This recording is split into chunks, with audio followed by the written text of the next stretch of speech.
Hello everyone, this is Dr. Jenkins. You happen to be in one of my most awesome classes. This class I'm speaking to is the section of A&P2 that I only have lecture for. Oh, I'm already making a mistake with this newfangled technology. Let me see if I can erase that, see if I can figure it out. Nope, can't figure it out. Okay. So this is unprecedented time, right? We are going online. We really don't have much of a choice, but we are not going to let the virus get us down. I'm going to be providing you with plenty of material. I am here to help you, and we're going to get through it, okay? First things first, if you haven't already, please email me to let me know that you agree to continue in this course in the online format. Many of you have already emailed me, and I thank you for that. If you haven't already, please do so.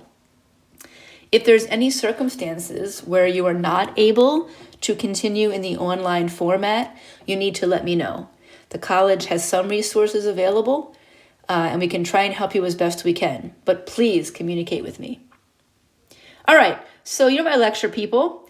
Make sure that you look at the updated schedule under syllabus on Blackboard. Because we missed a week, we had spring break, and then we missed the next week, right? I had to move around some of our exam times, so please check that out. For each lecture unit, there will be a YouTube video, and I've already posted the videos for the digestive system lecture. It's basically going to look and sound a lot like this, me talking and writing on the screen. You can watch this at your own pace. You don't have to log on and watch it at the same time that we would usually have class, so you can watch at your own pace. The good thing about the video is that you can stop it and rewind it. You can stop midway, go do something else, and come back to it. Please allow yourselves enough time. I think for the digestive system, there's 2 videos that are each about an hour, but you can watch at your own pace. Just schedule your time wisely. We have a couple lecture exams left. We really have no choice but to have them on Blackboard. They will be around 50 questions. It'll be in the same format as what you've seen, multiple choice and true false. Now I realize that 99% of people don't cheat, but there is that 1% that does. So unfortunately, because of the minority, I have to apply some rules for everyone. And that means that for these online Blackboard exams, they will be timed, probably about an hour, 60 minutes for a 50-question exam. This means that if you prepare well, some of the more straightforward questions you should be able to answer quickly, less than a minute, which gives you time for the more complex questions that enables you to spend more time on those. Additionally, to curb cheating, you will not be able to go back to previous questions.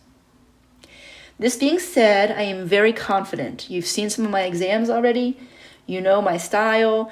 The exams come right from the lecture video. So if you prepare, you can absolutely do well.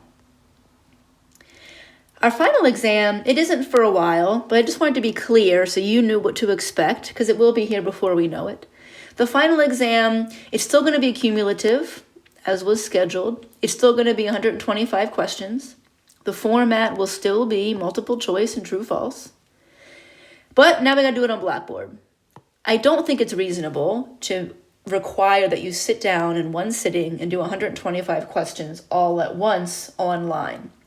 So to do that, instead, I've broken it down into 25 question quizzes. And this is actually a typo, and I apologize.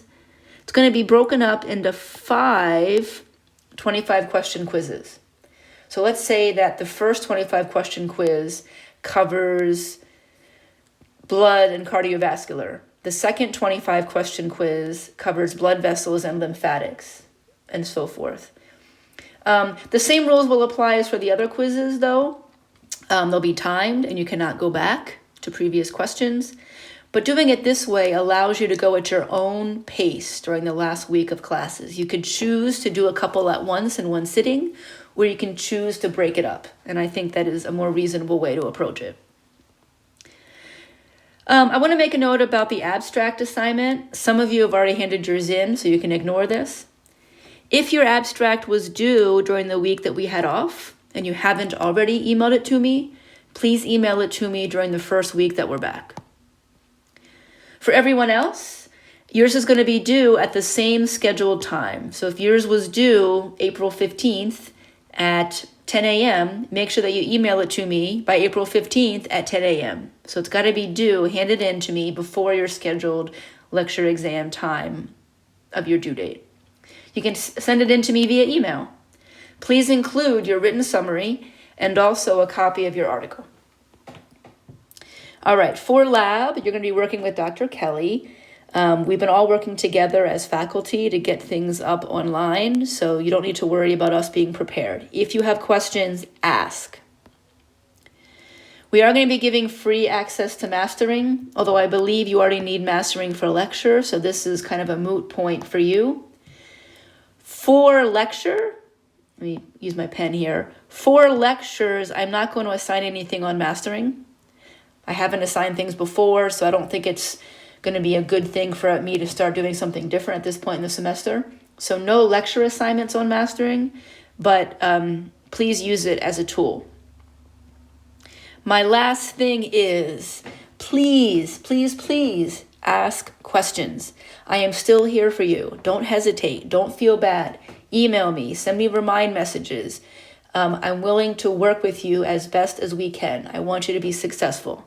But you got to reach out if you have questions, all right? All right, so good luck, everyone. Most importantly, stay safe, and we'll get through this together.